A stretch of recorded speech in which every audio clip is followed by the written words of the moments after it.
하나님의 말씀 마태복음 5장 4절 말씀을 다시 한번 읽겠습니다. 마태복음 5장 4절입니다.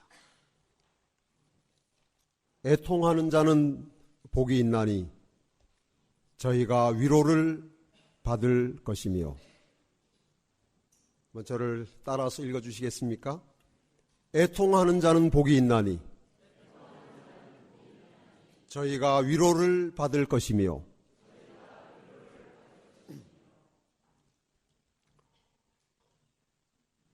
단장의 미아리 고개라는 노래를 혹시 아십니까? 청년들은 잘 모를 수도 있습니다.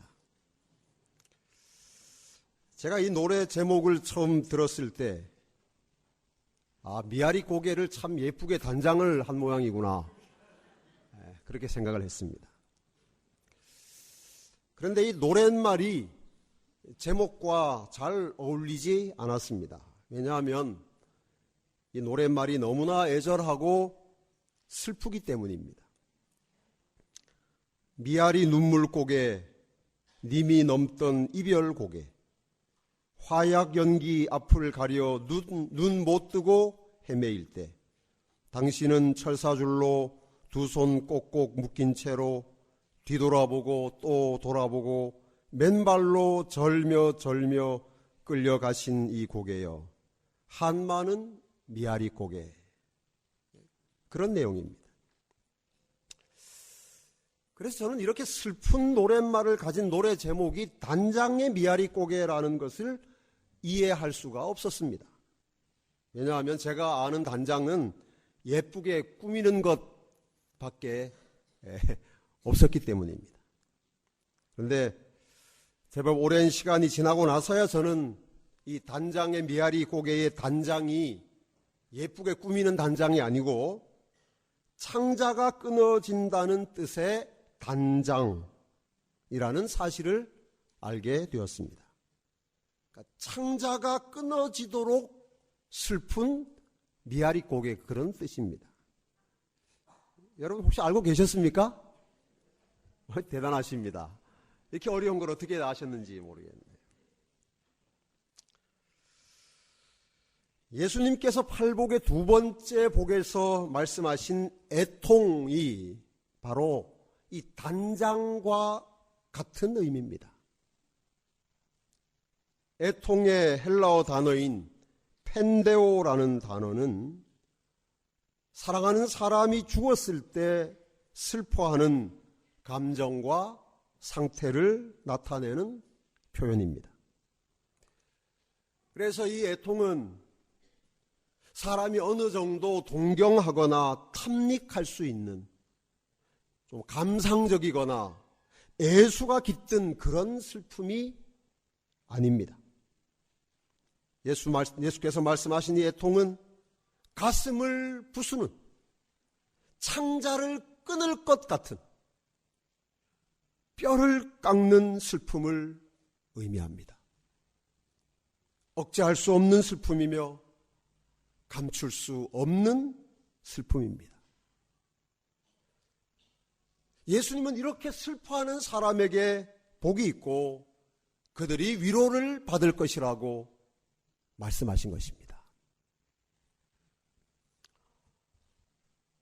여러분, 기독교는 기쁨의 종교입니다. 그렇습니까? 희락의 신앙입니다. 하나님께서는 우리에게 기뻐하고 즐거워하라, 그렇게 말씀하셨습니다. 팔복의 8번째 복에 가면 그렇게 말씀하십니다. 기뻐하고 즐거워하라, 하늘에서 너희 상이 크미니라. 그런데 예수님께서는 애통하는 사람이 복이 있다고 또 말씀하셨습니다. 하나님께서 우리에게 주시는 기쁨과 즐거움을 경험하기 전에 먼저 애통의 경험이 있어야 하는 것입니다. 애통이 없는 기쁨, 애통이 없는 희락은 하나님이 주시는 것이 아닙니다. 그것은 사단이 주는 마약과 같아서 우리의 영혼을 파멸로 이끌어 가는 것입니다. 그러므로 하나님의 백성은, 예수님을 닮는 사람은 애통하는 사람이어야 합니다. 창자가 끊어지는 슬픔을 경험해야 합니다. 그래야 예수께서 약속하신 위로를 받을 수 있기 때문입니다.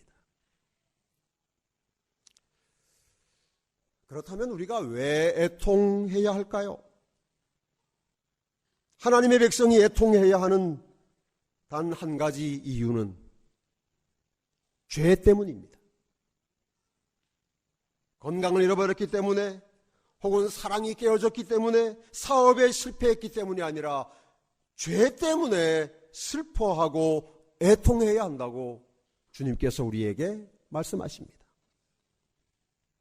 그래서 엘렌 화이트는 산상보훈에 이렇게 기록했습니다. 애통이라고 하는 말은 진정한 마음으로 죄를 슬퍼하는 것을 의미한다. 애통이 무엇을 슬퍼하는 것을 의미한다고요? 죄를 슬퍼하는 것을 의미합니다. 이것이 우리가 애통해야 할 근본적이고 본질적인 이유입니다.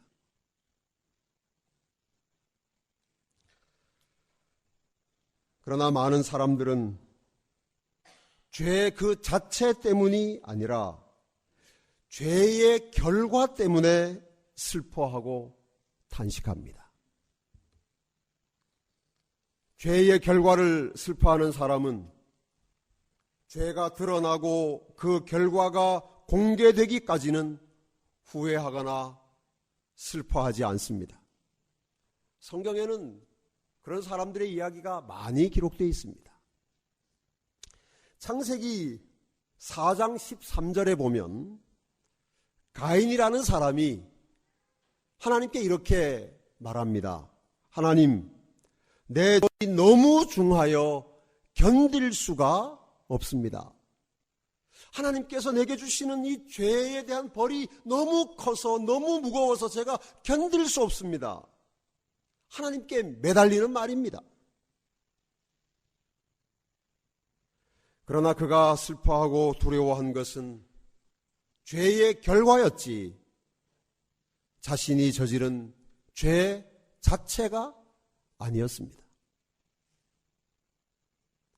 그래서 우리가 일견 보았을 때는 마치 이 가인이 회개한 것처럼 보이지만은, 그러나 그는 회개하지 않았습니다.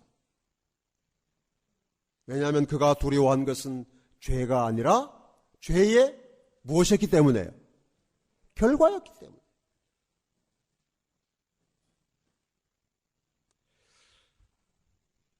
비슷한 사람이 또 있습니다. 에서입니다. 에서는 누구의 형이죠? 야곱의 형입니다.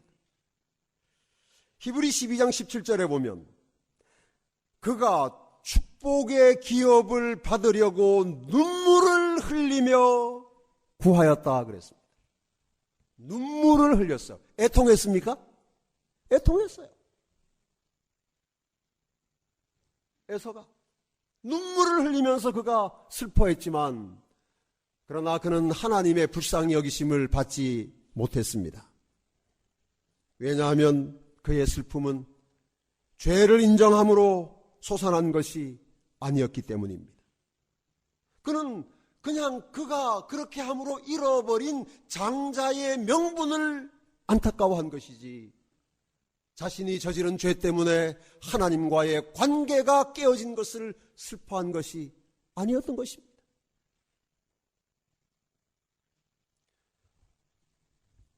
가룟 유다도 자신의 죄가 완전히 공개되기까지는 죄를 감추고 죄로 인해 슬퍼하지 않다가 결국 드러난 죄의 결과 앞에서 두려움과 수치심으로 스스로 목숨을 끊은 것입니다. 이것이 죄 자체가 아니라 죄의 결과를 슬퍼하고 두려워한 사람들의 공통점입니다.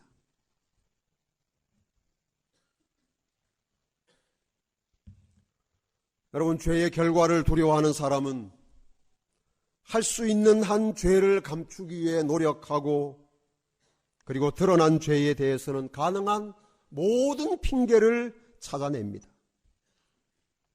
그것이 죄의 결과를 두려워하는 사람의 특징입니다. 그러나 죄 자체를 두려워하고 죄 때문에 애통하는 사람에게는 죄를 감추기 위한 노력도, 죄에 대한 핑계도 없습니다. 죄가 드러나고 드러나지 않음에 상관없이 다른 사람이 내 죄를 인지하고 있느냐 하지 못하느냐에 관계없이, 그리고 그 죄의 결과가 얼마나 크냐 작으냐에 관계없이 성령께서 내 마음에 있는 죄를 지적하시는 그 순간, 자신의 죄를 깨닫는 그 순간, 죄를 인해서 애통하는 애통이 시작됩니다. 왜 그런가? 그 죄 때문에 내가 얼마나 어려운 처지에 빠지게 될 것인가를 두려워해서가 아니라 내 죄가 하나님께 얼마나 큰 상처를 주었는지를 깨닫게 되기 때문입니다. 예수께서 나의 죄 때문에 얼마나 큰 고통을 당하셨는지를 깨닫게 되기 때문에 죄를 깨달은 그리스도인의 심령에서는 창자를 끊어내는 것과 같은 아픔이, 애통이 시작되는 것입니다. 이것이 팔복에서 예수님이 말씀하신 애통의 의미입니다. 이것이 그리스도인의 삶이며 예수님을 닮아가는 삶입니다.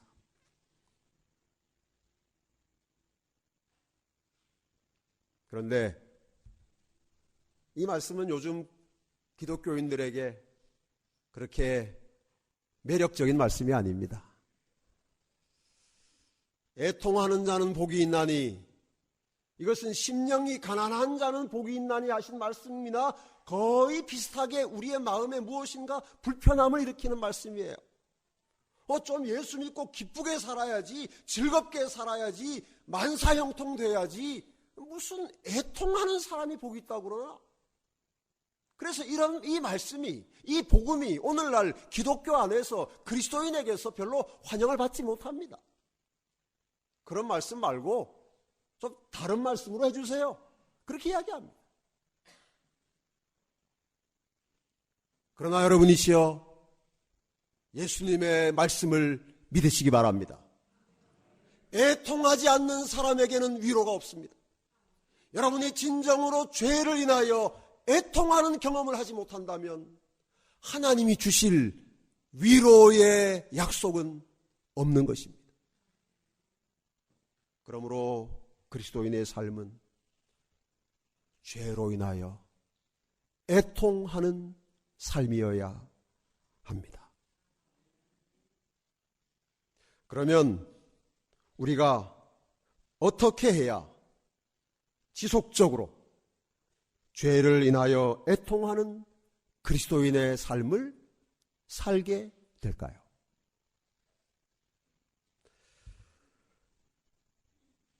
첫째로, 죄는 결코 숨길 수 없다는 사실을 깨달아야 합니다. 이것을 깨닫지 못하면 그리스도인이 애통하는 삶을 사는 것은 불가능합니다.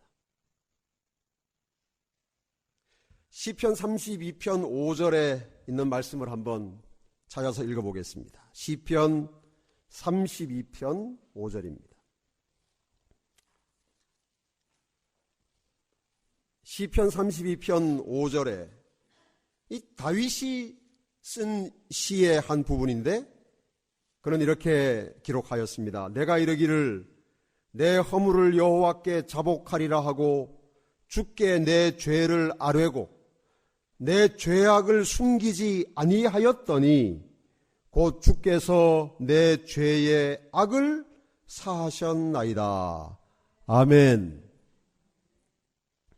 여러분, 이 말씀은 다윗이 그가 숨기고 있던 죄를 하나님께 고백한 후에 기록한 말씀입니다. 다윗같이 신실한 하나님의 사람도 죄를 숨기고자 하는 유혹에 빠졌던 것입니다. 죄를 숨길 수 있을 줄 알았어요. 그래서 하나님께 그 죄를 고백하는 대신에 꽁꽁 마음속 깊은 곳에 숨겨두고 있었던 것입니다. 그랬더니 어떻게 되었다고 했는가? 여기 여러분 시편 32편 3절에 보면 내가 토설치 아니할 때에, 내가 내 죄를 고백하지 아니할 때에 종일 신음함으로 내 뼈가 쇠하였나이다. 여러분, 하나님 백성이 죄를 고백하지 않으면, 죄를 숨기고 있으면 그 죄에 짓눌려서 죽게 되는 것입니다.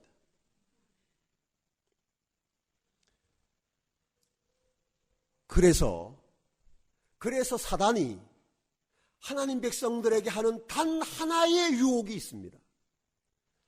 여러분, 사단의 유혹이라고 하는 것이 천 가지 만 가지 셀 수도 없이 많을 것 같지만 그러나 그렇지 않아요.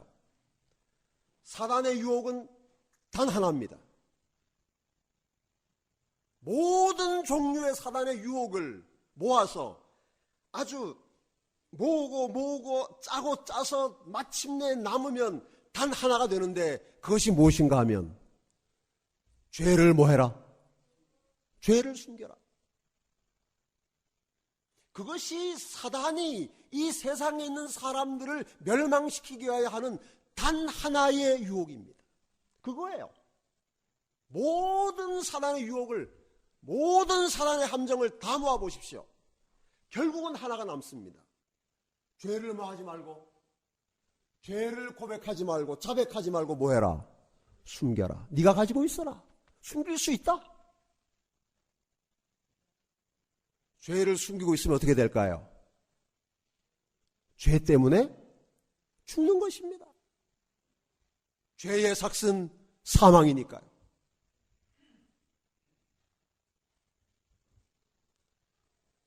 여러분, 죄를 숨길 수 있다는 유혹은 사단이 우리에게 주는 가장 매력적이고 그럴듯한 유혹입니다. 죄를 숨길 수 있다는 사단의 거짓말을 믿지 마십시오.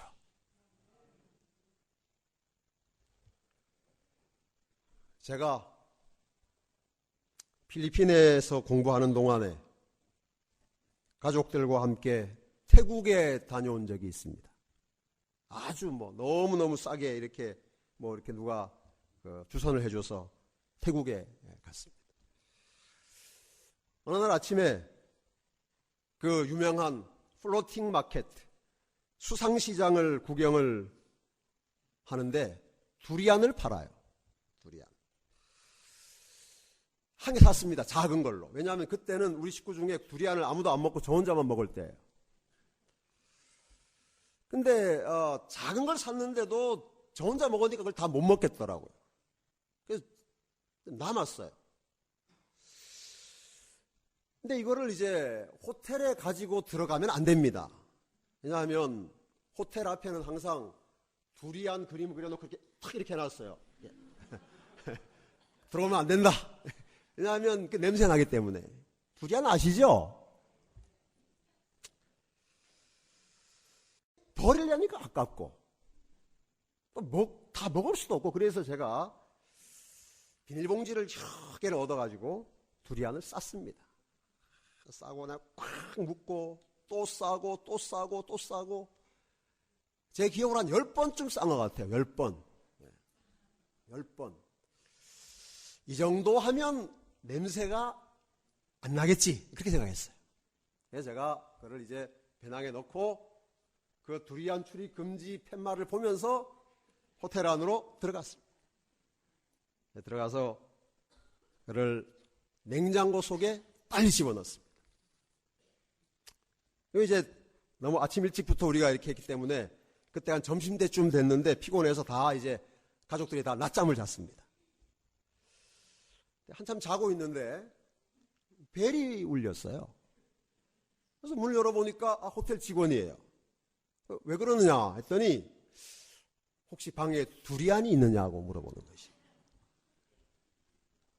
깜짝 놀랐습니다.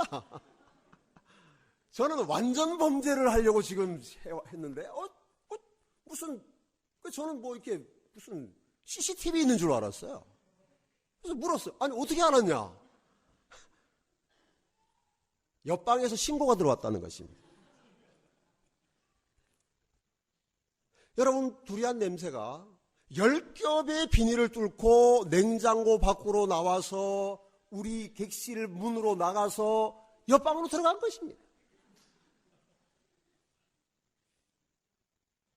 여러분 제가 두리안 꺼내서 호텔 직원에게 주면서 얼마나 창피했는지 모릅니다. 이것이 정말 어글리 코리안이구나. 내가 참. 잠시 후에 호텔 직원이 이만한 선풍기를 가지고 와서 우리 방 앞에 설치하고 돌렸습니다.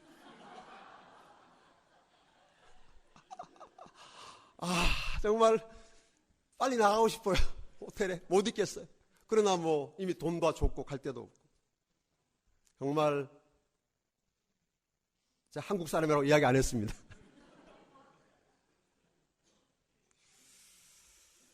여러분 제가 그때 얻은 대단히 중요한 값비싼 깨달음이 있습니다. 죄는 두리안 냄새와 같다는 것입니다. 아무리 잘 숨겨도 결코 숨겨지지 않는 것이 죄입니다. 그러므로 아예 숨기려고 마음을 먹지 마시기 바랍니다. 불가능합니다. 여러분이 여러분의 죄를 어디다가 숨겨놓겠습니까?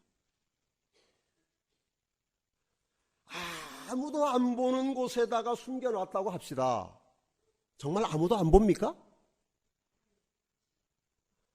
하늘에 있는 자가 웃으시며 주께서 저희를 비웃으시리로다. 하나님의 눈을 피해서 여러분 어디에다가 여러분의 죄를 숨겨놓으시겠습니까? 불가능한 일입니다.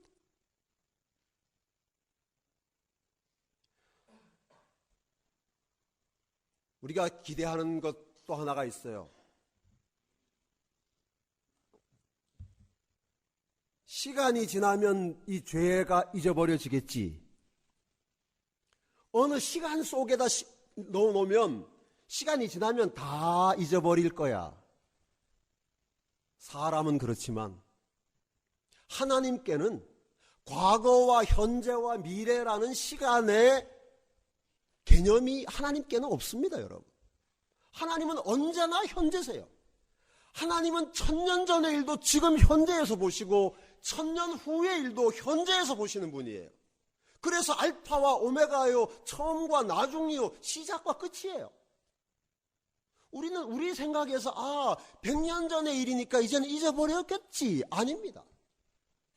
하나님은 절대 잊어버리시지 않아요.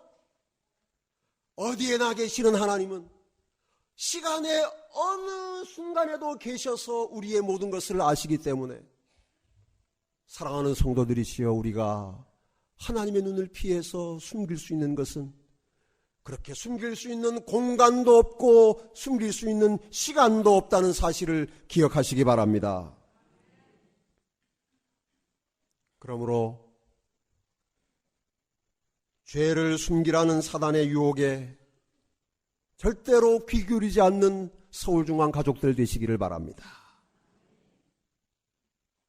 죄를 숨기라는 사단의 유혹에 넘어가지 말고 이미 우리의 죄를 다 알고 계시는, 그래서 그 죄를 해결하기 위해 기다리시는 예수님께로 가지고 나가시는 우리 서울중앙교회 믿음의 가족들 되시기를 주님의 이름으로 축복합니다. 두 번째로, 우리가 애통하는 그리스도인 삶을 살기 위해서는 죄에 경중을 두지 말아야 합니다.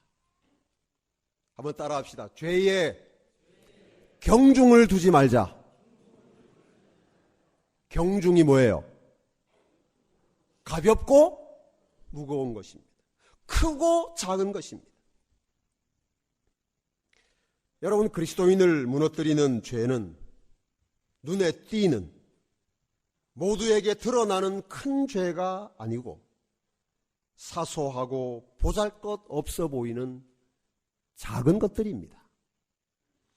그래서 히브리서에 보면, 히브리 12장 1절에 보면, 그러므로 우리에게 구름같이 둘러싼 허다한 증인들이 있으니 모든 무거운 것과 얽매이기 쉬운 죄를 벗어버리고, 그렇게 기록하고 있습니다. 우리가 벗어버려야 될 죄가 어떤 죄인가 하면 막 10kg, 20kg짜리 큰 죄가 아니에요. 한 발도 못 움직이게 하는 그냥 천근만근 같은 죄가 아니라, 히브리 12장 1절에 보면 어떤, 우리가 무거운 것도 벗어버려야 하지만 어떤 죄도 벗어버려야 돼요? 어떤 죄도? 얽매이기 쉬운 죄도 벗어버려야 돼요. 근데 하나님 백성들이 무거운 죄는 심각한 줄 알아요. 이건 빨리 해결해야 된다고 생각하는데, 많은 경우에 얽매이기 쉬운 죄는 별로 고민 안 합니다. 아유, 이거야 뭐 이 정도는 하나님이 다 눈 감아 주시겠지, 모른 척 해주시겠지, 괜찮을 거야, 뭐 감기 걸려서 죽나, 이렇게 하는 거야.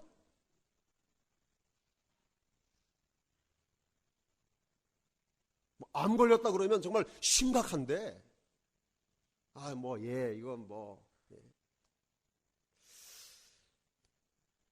여러분,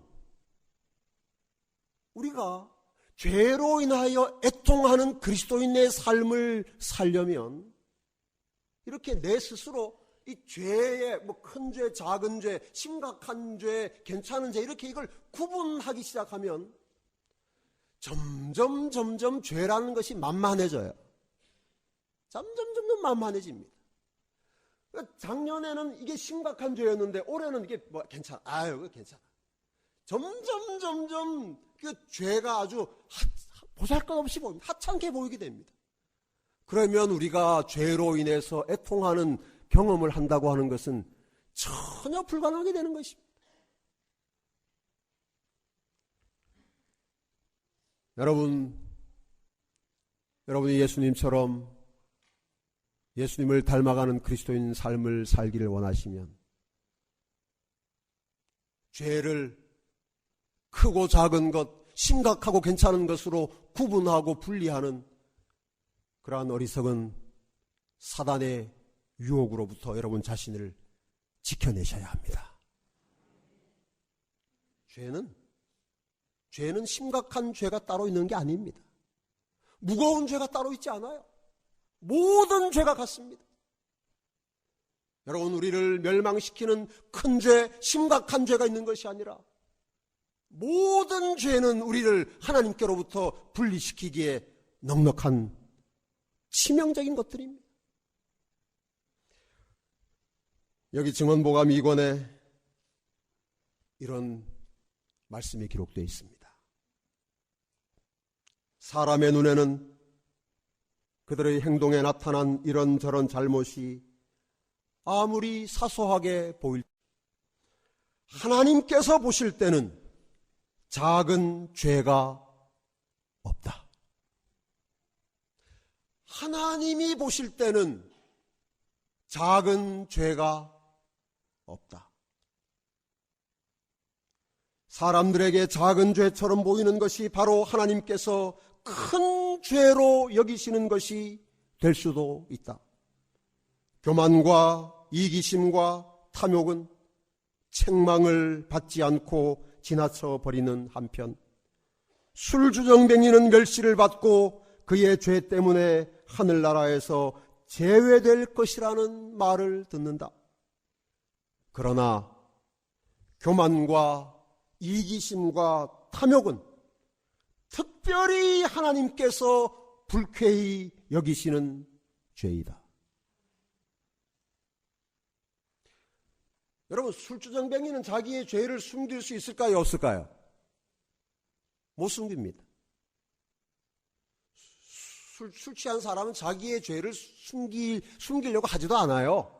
그리고 숨겨지지도 않습니다. 그래서 아예 그 죄를 숨기려는 시도조차 하지 않아요. 그런데 교만, 이기심, 탐욕, 이런 죄는 숨겨질 것 같지 않아요? 잘만 하면. 그래서 우리가 숨깁니다. 다른 사람 다 모르니까. 제 집사람도 모르니까. 그러나 그것이 하나님께서 그것을 어떻게 보실 것인가?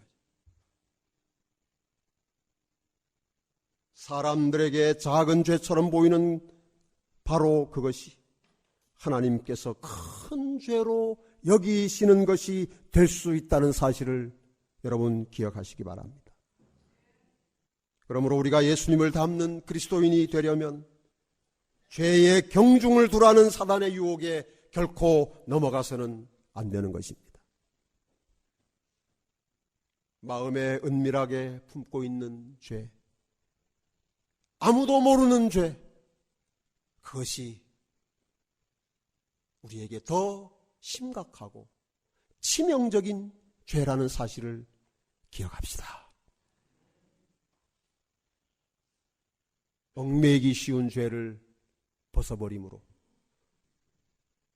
애통하는 그리스도인의 삶을 살아가시는 저와 여러분 되시기를 간절히 바랍니다. 세 번째로 우리가 애통하는 그리스도인의 삶을 살기 위해서는 하나님의 거룩하심을 열망해야 합니다.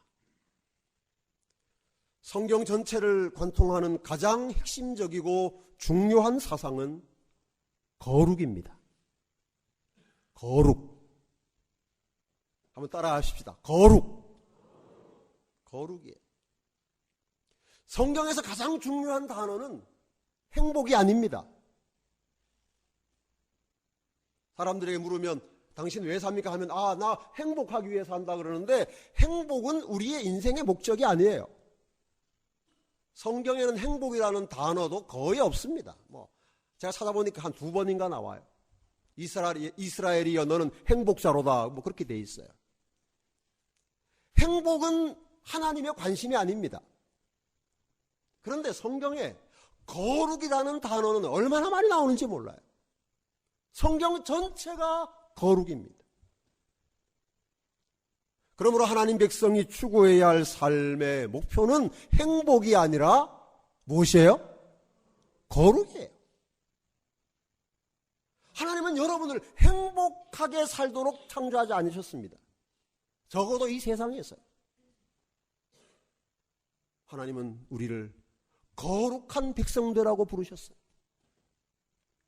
우리가 거룩한 삶을 살기 위해서는 반드시 죄를 버려야 하는 것입니다. 왜냐하면 죄가 우리의 거룩을 파괴하는 원인이기 때문입니다.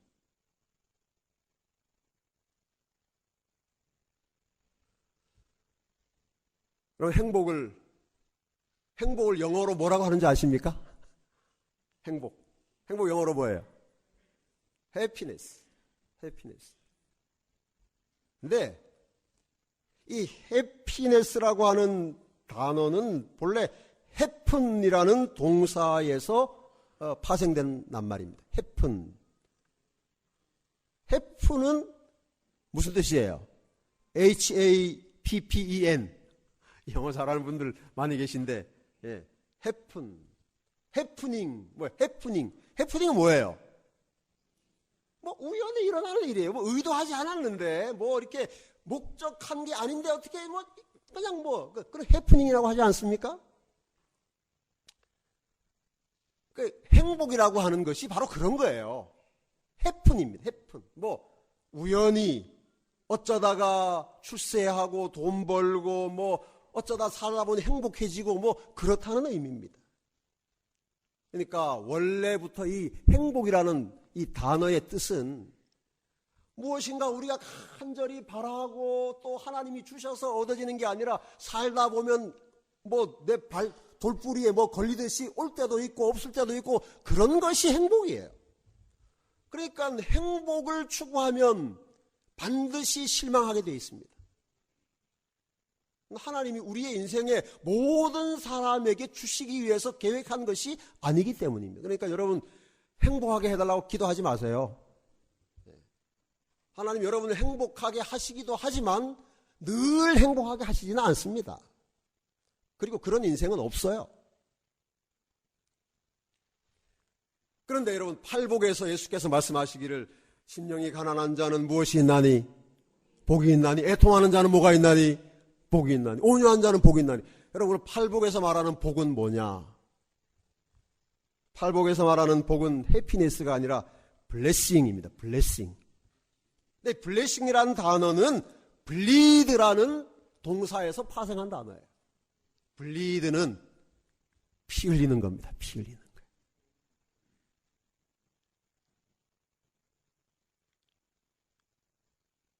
피의 제사를 통해서 하나님과 바른 관계를 맺는 것이 성경이 말하는 복입니다.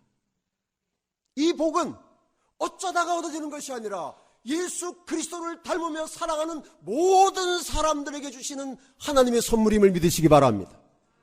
우리가 다 행복할 수 없습니다. 행복하지 않습니다. 그러나 우리가 다 복된 그리스도인의 삶을 살아갈 수 있습니다. 왜냐하면 예수께서 우리를 위하여 피를 흘리셨기 때문입니다. 사랑하는 우리 서울중앙 성도들이시여, 참된 복은 하나님과 바른 관계를 맺는 것입니다. 하나님과의 바른 관계 속에서 하나님의 거룩하심을 열망하는 가운데서 여러분은 예수께서 우리에게 명령하신 바 애통하는 사람에게 주어지는 하늘의 은혜를, 약속을, 위로를 얻으시게 되기를 간절히 바랍니다.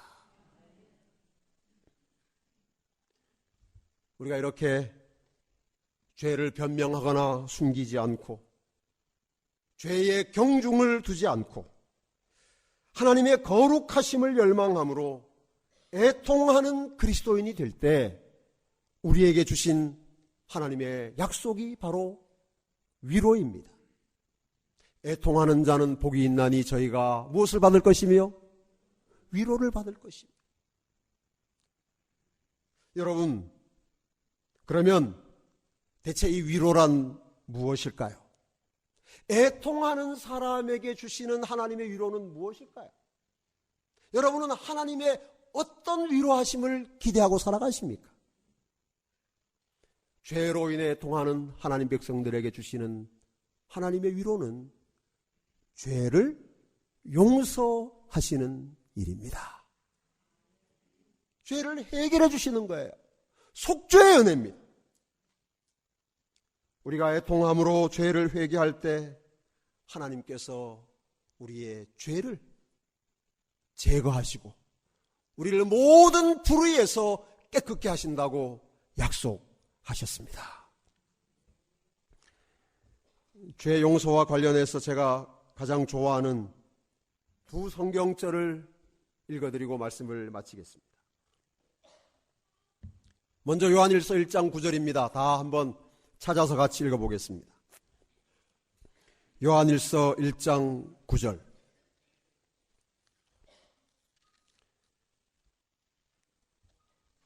성경을 자주 펴고 자꾸 찾는 연습을, 훈련을 많이 하셔야 돼요.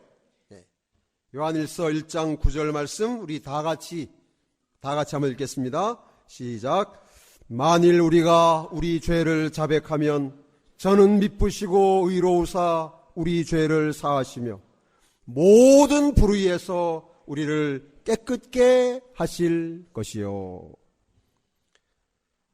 여러분은 이 말씀에서 자백하면이라는 이 단어에 좀 관심을 기울이셔야 합니다. 자백하면. 이것이 애통입니다. 이것이 회개입니다.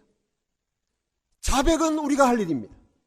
우리가 우리 죄를 자백하면 그 죄의 나머지 문제는 예수께서 해결해 주시는 것입니다. 우리가 우리 죄를 자백하면 저는 미쁘시고 의로우사 우리 죄를 사하실 것입니다.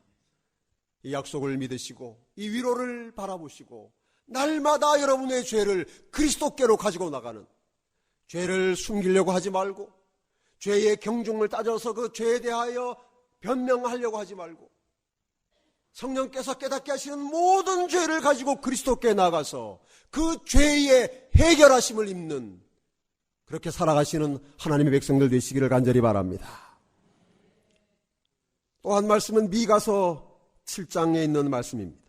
구약성경 미가 7장 18절 19절 말씀을 보겠습니다. 미가서는 자주 찾는 책이 아니라서 아마 한참 걸리실지 모르겠어요. 미가 7장 18절 19절 말씀을 제가 읽습니다. 주와 같은 신이 어디 있으리이까?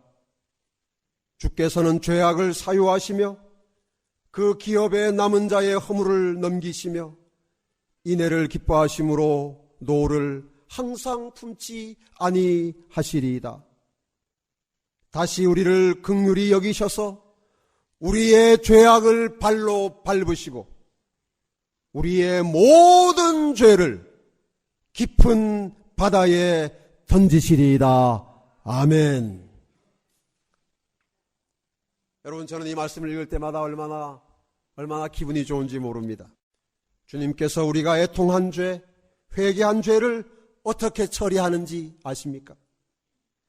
주님이 우리의 죄를 어디 꽁꽁 숨겨 놓으셨다가 우리가 같은 죄를 지으면 꺼내 보이시면서 지난번에도 그러더니 또 그랬구나, 그렇게 말씀하지 않으신다는 말씀입니다.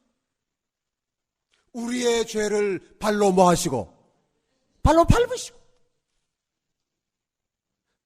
여러분 어떤 것들을 발로 밟으십니까?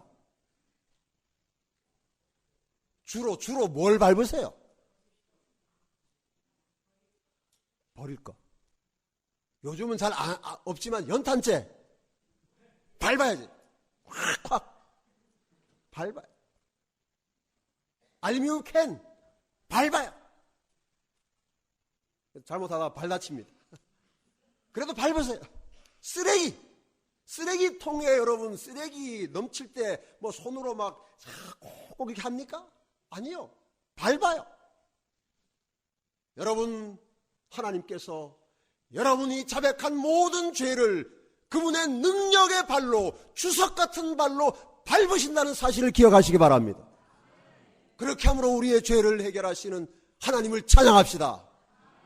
우리가 우리의 죄를 자백하면 하나님 그렇게 하십니다. 그런데 발로 밟아도 문제가 있어요. 밟은 게 눈에 보이는 것이에요. 그래서 하나님 어떻게 하시는지 아십니까? 그 죄를 당신의 발로 밟으실 뿐 아니라 우리의 모든 죄의 흔적을, 찌꺼기를 깊은 바다에 던지시는 것입니다. 이것이 우리의 죄를 해결하시는 하나님의 방법입니다. 사랑하는 서울중앙 가족 여러분, 그리스도인의 애통은 가치가 있습니까? 넘칠 만큼 가치가 있습니다. 왜냐하면 애통하면 용서받기 때문입니다. 애통하면 정결하게 되기 때문입니다. 애통하면 위로받기 때문입니다. 그런데 왜 애통하지 않으시겠습니까? 다시 한 주일을 세상에서 살면서 애통하는 그리스도인, 죄를 슬퍼하는 재림 성도들이 되시기를 간절히 바랍니다. 아주 작은 죄에도 민감하셔야 합니다. 다른 사람들이 보기에는 죄가 아닌 것에도 아파하고 괴로워하셔야 합니다. 그래야 용서의 위로, 속죄의 위로를 얻게 되기 때문입니다. 그 위로로 인하여 기뻐하고 감격하고 찬송하는 재림성도 서울중앙가족으로 살아가시기를 주님의 이름으로 축복합니다. 사랑하는 주님, 우리에게 애통하는 그리스도인 되라고 말씀해 주셔서 감사합니다. 우리 서울중앙 모든 하나님의 자녀들 애통하는 그리스도인 되어서 예수님 닮고 예수님 주시는 위로를 경험하는 삶을 살게 해 주시옵기를 예수님 이름으로 기도합니다.